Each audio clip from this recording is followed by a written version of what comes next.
Welcome everybody to the INDX Intimate Apparel Retail Insights Panel number 1. I am Eric Musgrave. I am a journalist writing about the fashion business, for which I've been doing for God knows how long, quite a long time.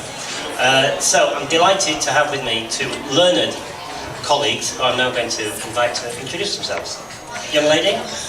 The young lady, that's a good start. Hello, I'm Tessa Hartmann from Hearty Swim, a new wearable art sustainable swimwear brand. Even younger lady? Pamela Scott, I'm the editor of Underlines and Swimmer Yearbook. And like Eric, I think I have a lot of miles on the clock. Yeah. Quantity and quality of miles, I would say. Yeah. Okay, listen, so we're here to discuss the sort of state of the post-lockdown laundry sector, with specific reference to the sort of audience that comes into INDX, which means the independents primarily.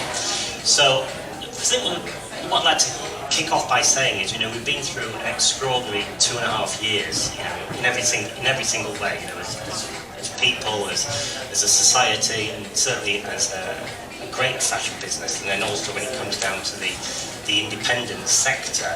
The laundry sector seems of all of them, it's probably the most extraordinary one to have suffered the lockdown, because it's so dependent on, for a proper independent, to actually have a customer in a shop with real personal, literally hands-on service. So I just wonder, let's start with you, Pam. What do you think the learnings have been, good or bad, from the lockdown in terms of the independent laundry sector, from both suppliers and retailers' point of view? I think after the initial eyes in the headlamps, the first couple of weeks where everybody was sort of frozen, basically, yeah? Then, of course, indies being independents, they really started thinking independently. They started coming up with plans, they started coming up with ways to go around. Some people that hadn't had transactional sites, even small independent stores, started doing transactional sites. Not all of them, but prior to that, I would say most of them only had a web presence to show their address, their opening hours, etc. So that certainly moved up a gear. But then when the first lockdown ended, they really got going, actually. They started, and then there was pending of another lockdown and whatever, and that they were starting to hand deliver things, they were taking it to customers' doors and leaving purchases outside the doors, some of them even started doing online fittings by Zoom. And I'm talking small stores here, I'm not talking the big boys who you would expect to do that anyway. But that's not ideal, that was only the way to keep in touch with their customers. But I would have to say I'm only an admiration for most of the independents I know. Their resilience and their inventiveness. They were coming up with things. I was doing interviews with them on Zoom, and the things they were coming up with, all of a sudden it seems to kickstart a new sort of creativity, because they had to come up with new solutions, which I think there's a lot of good in that, actually. In the short term, mid-term, that there's been advantages. Yeah, it seems funny, isn't it? Because after this sort of terrible time we've had, with all the problems of COVID, there have been some real positives that have come out of it. And I think one really big positive, because I speak to lots of people, not necessarily in the laundry business, but independent retailers, and what they tell me is the customers suddenly really appreciated what they were, and what they were missing when the shops weren't open. And then secondarily, because of working from home and lockdown and everything, suddenly people discovered local shops. The city centres were no longer. Look at the city of London, look at the city of Leicester, but not even Manchester. They were no longer drawing people in, and even now, 25% of people who are working part-time, that's 8 million people, something, are not going to the city centre to eat, to whatever they do, have dinner, get their lunch, shop. They're just not there. So local shops obviously became more important, because you have to buy your goods somewhere, be that underwear, be it trousers, be it shoes, be it whatever. Certainly people have said to me they were really appreciated by their existing customers to the degree that I went to see a men's and women's wear shop in Newcastle, and said they were really touched by people sending them texts saying, "Are you guys all right?" Because we understand you can't trade, and we've been buying from you for years. So that was number one. And then the other one that I've heard is so many new people came through the door who will live in the area and never been in the shops before. But that was talking about selling online. So Tessa, just to bring you up, you've got a new brand, which is great, because that's a sign of vitality within the laundry business. And you started selling online right from the start, so it's only now you're here because you're now going into the wholesale stage. Absolutely. Hearty Swim. So tell us about, a little bit about, your concept, what Hearty Swim's about, and how you've got going. So you've been going since April, correct? Yes, we launched in April. So that's baby steps. 5 minutes ago. 3-4 months so after lockdown. That's okay. So tell us what it's about. Tell us why you are confident enough to bring a new brand to market, and what reaction so far you've had. Well, I think, like you're talking about, through adversity, other things happen, and we created Hearty Swim during lockdown. Would we have plenty of time for creative thoughts? And there was lots of development. It was probably about 18 months of development, and would we have done that in a regular business cycle? Perhaps not. The idea came from, my husband's an artist. He produces very large graphic canvas prints, which is kind of pop art and Italian tenebrism. My background is fashion PR and branding for 25 years, and I know how much licensing of these characters cost. So when I saw all his art and started doing it, I thought, this would look really good on swimwear. I thought it was quite a different USP for anything else I'd seen. But given how we're all focused on sustainability and the environment, I just was, so convinced that if we were going to create a label, a new label, 2022-23, then it had to be totally sustainable, and that does present a lot of challenges. Just in terms of manufacture, sourcing the right material, we were determined to create a brand that was wholly ownable in that sector. So our swimsuits are made from recycled plastic bottles. Yeah, we've seen some of it now, flashing up behind us. So one swimsuit equals 13 plastic bottles, and it's an ocean-focused story because we all play a part in that now. This is our future for our children, and so the idea was to create this brand using wearable art and get the customer involved in that journey. Every time you go out to supermarket, you go anywhere, we all have to think about those issues. So as a brand, we're stocked in Voisins in Jersey, which is great. And I was just saying to a couple of the buyers earlier, yes, we are online because we have to have an online presence, but my firm belief is that independence and local retail is where it's at. I think there's a huge resurgence to customer care, engagement, building up relationships and partnerships, particularly after COVID. There's been a return to traditional values that people actually want to grow with their own store again and bond and make those relationships. And I think you're seeing that even at the luxury end of fashion marketing, because a lot of the luxury brands now are doing brand experiences. And why are they doing that? Because they've lost touch with their customer, really. So they have to go back to traditional methods, and that is why events like this are important, because you can actually, get to know the stores get to know their buyers, and you grow the brands together. Yeah, well, anybody knows me knows I love a trade show.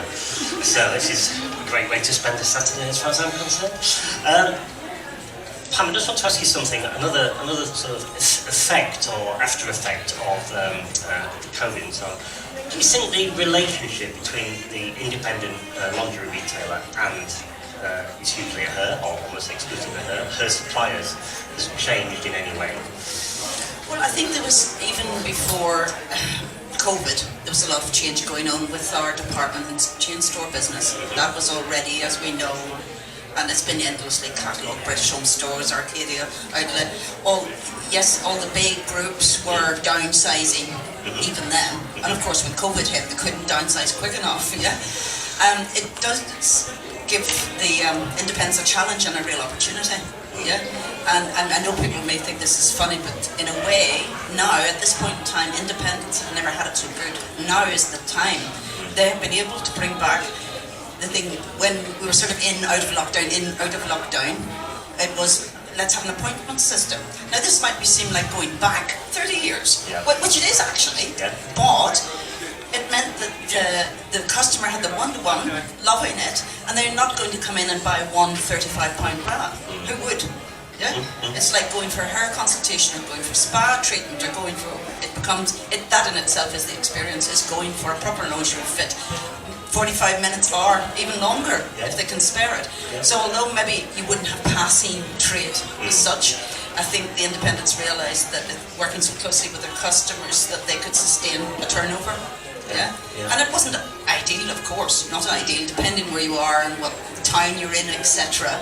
But these days of relying on the department store to build businesses around, that's gone, and it really has gone. I mean, years ago we know, Eric, that a big department store chain would open and that would have other smaller outlets opening around. Well, that situation doesn't really exist anymore because the department stores are the one that have suffered from online more than anybody else. They used to call them the anchor tenants, didn't they? In shopping centres. As long as we've got a department store, everything will be fine. Yeah, well, and they have the big premises, and also, of course, then when the furlough scheme stopped, then the cap was 2 million. The department stores were running for the hills because they just weren't viable in most of the sites that they had. Maybe it'll keep a flagship open or whatever, but you know, and that they're the ones that suffered from online far more than independent trade did. Absolutely. I mean, I totally agree with you. I think for the independent fashion retailer, not just the lingerie, but everything, footwear and men's, women's, kids and so on, I think now is perhaps a very small time when they've really got to maximise it.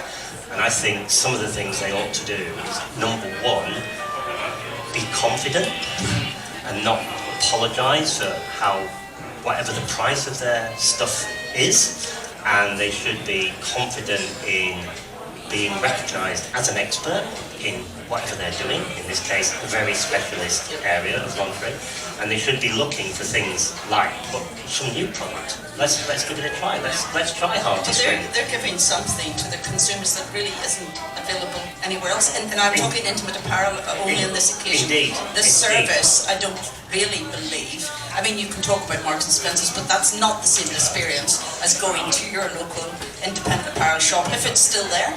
And having that experience, you can't compare the two. It's completely different. And also, I think, you know, if you compare where we are now, you know, through adversity, there's opportunity. And I think for independent stores, I always say to people, Instagram is your new shop window. Whereas you wouldn't have focused so hard before the pandemic, perhaps on your socials as a major platform, it was an addition. Now I always say to people, actually, you can reach out and touch your customers through that Instagram window, through that TikTok window. That is where product is shifting. That's the opportunity for you to tell your own story. And that really does apply to the retailer because you're building that brand identity and personality through your socials. It's a shop window and it's as important as your main shop window. And so I think that is something that's really important. Are you actually talking about people just selling off Instagram or using Both. Instagram to drive people to the shop? Yeah, you know, I think, you know, obviously, you know, footfall is not quite back to where it was before, but there's a definite return. But I always say to people, you have to think of your digital footfall. You know, it's not just can they get in their car and come to your shop, it's why should they get in their car and come to the shop? Because they're following you on Instagram, they're finding out your story, you're talking about stock, it has to be relatable and engaging. And also, as I say to people, if you go back 20 years ago when I first started working with luxury brands, it cost you a fortune to communicate all that information. And you've got to think of the value that product has on these platforms, and it's free, and you need to dedicate yourself to it. And the thing about it is you can really personalise it. Absolutely. So we had similar panels at the menswear show last weekend, and we had one just about social media for independents and independent brands. You know, we had an agency there. And the strong message, particularly from the independent retailer, was make your social media messages your own. So don't even use handout pictures. Use your own pictures. Obviously that's going to be a bit harder with the lingerie, but you know, put yourself forward. Do a video where you are the person speaking. You know, say, "Hi, I'm Mary. This is my shop. You know, come and see me." And I think that is sometimes that's something that people are reluctant to do. Well, But that is what independent retailing is all about. People are selling themselves. Absolutely. You go to Mary's shop because of Mary. Yeah. You don't go to Mary's shop because she's got some brands. And people love to follow the journey. There was a lovely lady that came over to our stand this afternoon and she went, "Oh hi, I've been following your journey." And I'm always saying to the team, you must let people follow your journey. And she came out with this, and it was complimentary because people need to understand that everybody's journey is ups and downs. And we've passed the point where everything is rosy and glamorous and it looks great. You must share your story, even the bad times and the challenges you have as stores, and talk about all that, because you're then getting that empathy and engagement. Shouldn't just be all glamorized and fairy dust, because that's the world we're in. Had to share with bad times the last couple of years, haven't they, Tessa? Yeah. But they could all sort of move on now and make hay while the sun shines a bit, No, but I mean just sharing your journey, so that people can appreciate it, that everything isn't easy. No, and I think there was a lot of exchange between people, and they did feel sympathy for those shop owners who were struggling sometimes at the best of times. And now, of course, we have a bit of an economic crisis coming. It's not going to be easy because people keep asking me, are we on the road to recovery? And I said, are we there yet? Anybody with kids appreciate that. Are we there yet? Classic. And I say, well, no, but I said, I think we might be getting there. Yeah. That's the way I feel. But I said, you've got to still accept that we'll have some of this Brexit nightmare still going on, some of the economy issues going on. But there is, in a way, a more level playing field with independents get a bit better share of that cake. Sure. Yeah, the environment is maybe better for them if they can capitalise on it. Well, as you've highlighted, an awful lot of big players have disappeared from the market. There's no Debenhams, there's no Arcadia, there's no BHS. So all the women that were shopping there have got to shop somewhere, and why don't they go and shop with independents? So I keep coming back to this business of, let's talk about some of the kind of bumps in the road ahead. I mean, I don't think we can pretend there are not going to be price rises, because there are price rises everywhere. Just go to the petrol station, you see the price rises in the supermarkets. So let's start with you, Pam.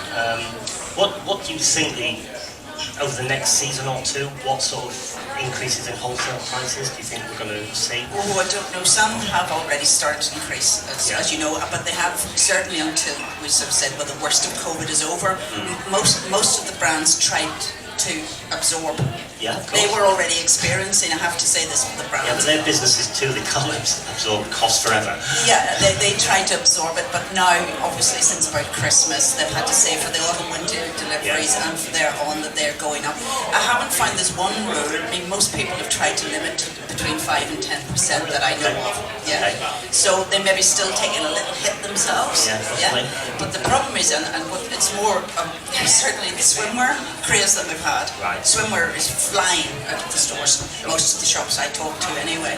And supply is a problem.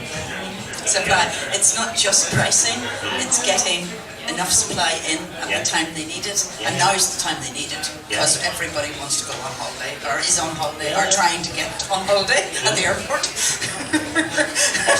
or sitting in a queue on the M20 or wherever. Yeah. Well, certainly last weekend at the menswear show, I was hearing 10 to 15% was generally accepted. What was coming through, and the general message was nobody's even talking about it. It's just that's fine, because menswear is also flying really well, because all those menswear retailers like Debenhams, Burton, Topman have all disappeared as well. So the independents have a good section there.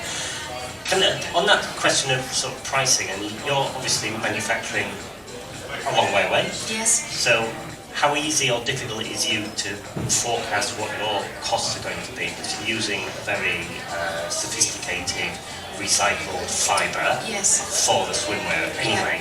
And you've obviously, lovely though it is, you've got to have a realistic price point for it as well. So can you give us some sort of insights into how you work that out for now, and what you're looking forward to the next, however far forward you could look, 1 season, 2 seasons? Yeah, absolutely. I mean, I think when you are when you're procuring a fabric that is made of recycled plastic bottles, it's not going to be cheap. And something really interesting you said earlier is to stop apologising for your price. And actually creating a sustainable business is going to be expensive because it is expensive to be certified and sustainable. There are a lot of brands out there that talk about they're sustainable and they're eco, and actually they're not certified, they're greenwashing, it's a load of nonsense. So in terms of our pricing, you know, it's original art. You know, part of our brand philosophy is that when you wear Hearty Swim, you collect it. We're not going to have seasonal collections, so it'll never go out of date. So if you're going to spend £200 odd in a swimsuit, you want to know that it's going to be in trend for forever, which it's going to be, because we will take the graphic patterns and we'll put them on different styles. So it's never going to date, which is part of our eco philosophy. But in terms of pricing, yes, we are what I would call mid-lux.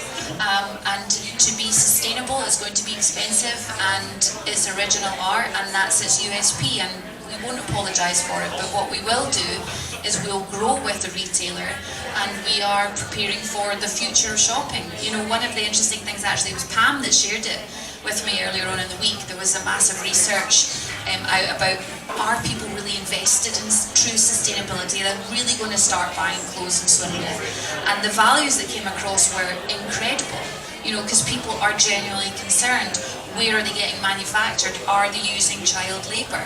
You know, all these questions, social values are so important. So I think, in terms of demographically, your mid-age, you know, your kind of 25 to 35 are so invested in the eco conversation that they are choosing what to buy based on their social values. Whereas a slightly older person, maybe like my mum, or, you know, they're not really that invested, but that Gen Z demographic, millennials, they want to know where it's manufactured, who's doing it, how you're getting it, and that it fits their social values. And I think that is that cost, that is expensive. You know, to compete in that market, even the shipper, you know, who can say to you, actually, I'm shipping from Thailand, you know, what is the carbon emissions going to be to get it from Thailand here, you know, and all these questions which, again, you have to convey to your customer. I think it's an incredibly interesting and very, very complicated subject. If you took it to the ultimate extreme, the best way of saving the planet is not to buy any new clothes at all. So what happens to the fashion business and the millions and millions and millions of people who work in it? Absolutely. So, well, that's exactly why we said, you know, designed to be loved forever, but will never go out of date. So I think it's just actually maybe restructuring the fashion business rather than a gazillion lines in one collection. You're still doing them, but they're never going to go out of trend. And I think people are really valid, because there's a cost of living crisis, economies, petrol, everything. They're having to consider what they're going to buy. But if they know they can buy something that's really never going to go out of date, then that's a plus. Well, it also looks very good as well. Well, I like to think so. I wish I could say I was the artist, but I'm not. So. I'm not going to wear it, I have to say. But we're doing menswear. It looks really good and really different, and it's got a point of view, and that's a pretty good start. Well, funny enough, the actual paintings are very philosophical, and they tell a lot of really harsh stories, and they make you question yourself, and there's a big whole other philosophical side to the art, which is way above my head. But I think that's, again, another USP, hopefully, for the brand that is slightly different, you know. Okay, right, I've got an idea. So we've got a few people sitting in the audience. Have we got any questions from the audience for this very learned panel? Don't be shy. Come on, who's first? Go on, good. Can I ask about country of manufacture? Okay, fine. I think we can. Country of manufacture. You can. So, you know, is there an opportunity to bring that closer to home on internet power and swimwear? Right. Yeah, you start. So we researched all over the world where we could actually get this fabric and produce it. You know, it's Reprieve, it's 100% recycled plastic bottles. We produce that in Thailand, and because I couldn't really find anybody to do it closer to home that produced the quality that I needed. And also, you know, there's so many other issues in the supply chain that we have to fulfill to be truly sustainable, and I knew that I could track that from, I had someone in the factory, you know, to actually oversee it and then, you know, shipped it all the way through the supply chain. But I think there are huge opportunities. You know, I am a big believer in manufacturing in Britain. You know, I'm very much pro-British, and I think that will come. And as a brand, ultimately, I would love to bring it all here. But we're just in kindergarten at the moment, and hopefully by the time we get to senior school, we'll be there. Pam, you got any thoughts on that? Return of lingerie manufacturing? That would be a tough one, for sure, because there might still be a window, but what you've got to realise with intimate part, particularly, and not so much with swimwear, is that it is a very skilled process. Yeah. We're not talking about items like t-shirts and we're talking about a number of components that go up to 30, sometimes more. Yeah. And the thing is, like most mid to high lingerie brands, you're using a variety of fabrics, a variety of laces, hooks and eyes, all this, and that's why it's quite hard to make sustainable, fully sustainable underwear at the moment as well. Let's just throw that out there. Although there's a lot of people out there working on that. Yeah, I can't. The seamstresses, let's get down to basics actually. I don't believe there's enough seamstresses out there at the moment to bring this back properly. I don't think there's enough skilled labour, and this is seriously skilled labour we're talking about. This is... It's way more than fashion. I mean, even 15 years ago, there is a distinct lack of craftsmanship and artisans in the world of fashion because we're not actually training the next generation to be seamstresses or, you know, cutting out patterns. We had some of the best skills. seamstresses in the world here, Yeah. but unfortunately those skills weren't passed on when the factories were closed and production mainly went to China, let's be honest, because they gave themselves up and they had the skills there to do it at that time, yeah. And places like North Africa, Tunisia in particular, yeah. It's not just China, I should say, but of course people are trying, they would love to at least bring it back to Europe. There's a big aim for most of these people to bring manufacturing to Europe at least, not to be there miles again, all these issues, to at least have European manufacture. Yeah? In my heart, I would love to say, yeah, it's great, I can see that you brought back. I was born and brought up in Leeds, which was the world centre for men's tailoring production. 9,000 people manufacturing with Birkins, all gone. It's never going to come back because you don't start with the seamstress. You start with, well, where's the fabric coming from? Is there anybody to dye that fabric? As Pam said, I need 10 different types of fabric. Where's my elastic coming from? Where's all my components coming from? Where are the labels, etc., etc. And it's all gone. You need that infrastructure before you hire the seamstresses, not the other way around. And I don't think we can see any long-term vision by anybody in the UK to reset up that infrastructure, just like they're not going to reset up making motorbikes or building ships or building all the other things that we used to do, and now we don't.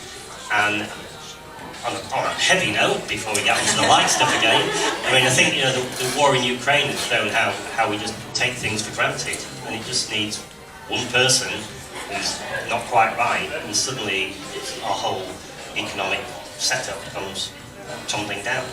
So, you know, I think there's, picking up one of the points that Tessa's made, I think there's got to be, you know, a real honesty in communication from suppliers to buyers and then also to consumers, and say, this is it. You know, we do make in China, or we make in Thailand, or we make in Tunisia. You know, we don't make in Leicester anymore because there's nobody to make it in Leicester. Sadly, so there we go. So, anybody got any other questions? Go lift the mood. Yeah, yes. Let's have a cheerful one. Let's have a cheerful one. Yeah. Anybody? Come on. We're giving up our Saturday to be here. Could be watching what's on the telly. Nothing. But what happy to be here. Women's Euros, which I have been watching perfectly. It's women playing football. Whatever next. They are so good, Eric. Let's not even. We're having an argument here. Very whatever next. You'll have blokes playing netball next, right? Okay. Just stare at the bit. Right. No. I've got something else to ask. What was I going to? Let me just check my notes because I can't remember anything here. Right, I know. So, yes. Picking up from Tessa's point about sustainability being important for a certain section of the demographic. Looking at other areas of demographic, what do you think, Pam, are key points that are going to drive consumer purchases in the lingerie sector, and how can retailers kind of maximise that opportunity? Because as you heard, I do agree with you. They've got a chance right now to really maximise it. They can't say, "I'll get my act together next year." Well, I mean, if we're talking sustainability, and to most of the indies that I talk to, sustainability is not high up the list. Sorry. Well, let's be absolutely true and frank about this. Sustainability is very far down the list of priorities, which will make... I mean, if someone says it's sustainable and it's something they already like, that's a bonus. But it's not the driver to buy. Okay. So what are the drivers to buy? It's usually fashion and fit. Okay. Those are the two things. I mean, certainly at the high price. So you're talking about the retail buyer there, or the consumer? The consumer. consumer. I'm talking the consumer. They're customers who are not Generation Z or even millennials. They're not. Generally speaking, we are talking maybe people well into their 30s and right through. My daughters, who are in the 20s, are quite concerned about sustainability. I certainly wasn't until I started writing about it and thinking about it more. I'll be perfectly honest, I didn't think... I take my bins out and try to resort, but it wasn't a big priority in my life. But, I mean, now that we have, and we've seen what's happening and how dependent Europe is upon Russia and all these other things come out, we realise there has to be a certain self-reliance and we need to be consuming a bit less, basically. And that is the thing that you can say, well, okay, it mightn't be sustainable, fabric or whatever, but you're buying an investment purchase, so you won't buy 3, you'll buy 1, and you buy good. Yeah? So that is a way of saying, yes, that is more sustainable shopping. Of course it is, because you're not buying 3 or 4. Yeah. But well, that's a reason to go to an independent lingerie retailer. I mean, it's fit, comfort, and fashion. Yeah. That's it. I mean, and sustainability and price actually come below that. Yeah. Yeah. I think a really big thing is service. Yeah, and I think that, going back to our original point about lockdown, when service was largely eliminated or not available, I think people are now beginning to appreciate, perhaps more than they did, how good service is. So, when it's good, it's very good. Yeah. Yeah, when you get good service, it's good service. I think we're all the same. If we go somewhere and get good service, we tend not to go anywhere else. We go back there again. We go back to the same restaurants, the same pub, to the same corner shop, or whatever it happens to be. So just a little personal anecdote. I have a lovely wife who moans a lot about having difficulty finding bras to fit her breasts were not as small as they used to be, and so I said, stop moaning, darling, go to an independent lingerie retailer, they will sort it out. She is an ex-fashion editor, so she should know where she's really gone. But not for the first time I had to organise her life, so we went off to Edinburgh to see a shop called Bravado, and I pushed my lovely wife Jane through the door and said, there, if she can't, Sarah here can't sort you out, nobody can. So I walked the dogs for an hour, and I came back, and when I walked in, my wife said, I love this woman. And Sarah said to me, your wife owes you an apology. So it was a lovely experience for everybody, apart from me, who had to pay for the 3 bras that Jane had just selected. And so now I realise how expensive bras are, and I'm very pleased that men's t-shirts are a lot cheaper. But the fact was, it's an expert service, and an expert product is a bra. It's quite clear, anybody who's been in business as long as me, it's an expert specialist product, and it shouldn't be moaning about the price. It costs what it costs. Well, I mean, you go to your hairdresser and you go to the head stylist, yep. You're going to pay for first-class service. It's not, and you're not going to come in, browse and walk out again. Yeah. And I think that's the way it should be. Yeah. If you're going to an independent store and they're giving you their time, the ultimate insult would be to get them to fit you and then walk out and order on the internet. Yeah. And that has happened, Eric. I find that despicable. I find it despicable that you should waste somebody's time, a professional time, actually. It's called showrooming, isn't it? Where you go along and say, Yeah. I mean, on the sustainable conversation, I think, first and foremost for any brand, it needs to be enticing and fashionable and, as Pam says, fit. But trust me when I tell you, if we're having this conversation in 5 years' time, that sustainable argument is going to be at the top of the list. And it's a bit like driving down the road and seeing the fires at the side that you never envisaged, and it's a bit like your petrol and everything else and plastic bags. Right now, it is not factually at the top of people's lists for older demographics, but I guarantee you in 5 years it will be. So the question is, what can we do as independent retailers and brands to prepare for that? And I think that is the biggest challenge, because a lot of the luxury brands, they're behind the curve because they're producing in China. They're never going to leave China. It's too cost effective for them. So how do they restructure their brand to make it sustainable? Because in 5 years, all our lives are going to be dramatically changed. And I think as a new brand, we almost don't have a choice but to fulfill that. Yeah, to set the bar high. Yes, set the bar Totally. high. Or to agree with you, new brands now, I mean, sustainability is more or less a license to operate for new Yes, brands. absolutely, Yeah? yes. But for traditional brands or Yes, for yeah. mid-range brands, we're not there. No. And they probably won't be there for a long time because it's too expensive for them to change. Yeah, okay. Right, any more questions before we wrap up and go to what I'm told is a huge open bar? I